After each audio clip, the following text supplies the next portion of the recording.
પેન્સિલની વાત. રોહન એક નાનો છોકરો હતો જેને ચિત્રકામ ખૂબ ગમતું હતું, પણ તેની પાસે હંમેશા પેન્સિલ ઓછી પડતી. તે તેની પેન્સિલો ખોઈ નાખતો.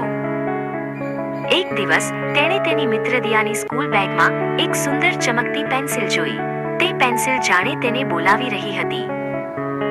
કોઈ જોઈ રહ્યું નથી તેમ વિચારીને તેણે તે પેન્સિલ ધીમેથી લઈ લીધી અને પોતાના કંપાસમાં મૂકી દીધી.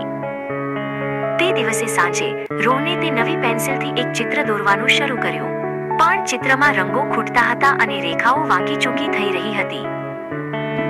બીજા દિવસે દિયા ખૂબ ઉદાસ હતી.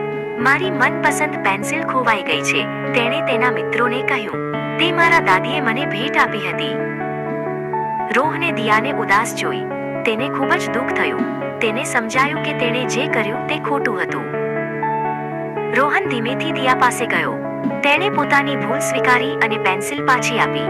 મને માફ કરજે દિયા, તેણે કહ્યું. દિયાએ પેન્સિલ પાછી લીધી અને સ્મિત કર્યું. મને ખુશી છે કે તે સાચું કહ્યું, તેણે કહ્યું.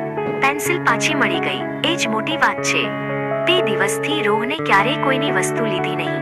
તેણે શીખી લીધું કે પ્રામાણિકતા એ સૌથી સુંદર ભેટ છે અને દિયાએ પણ રોહનને મદદ કરી.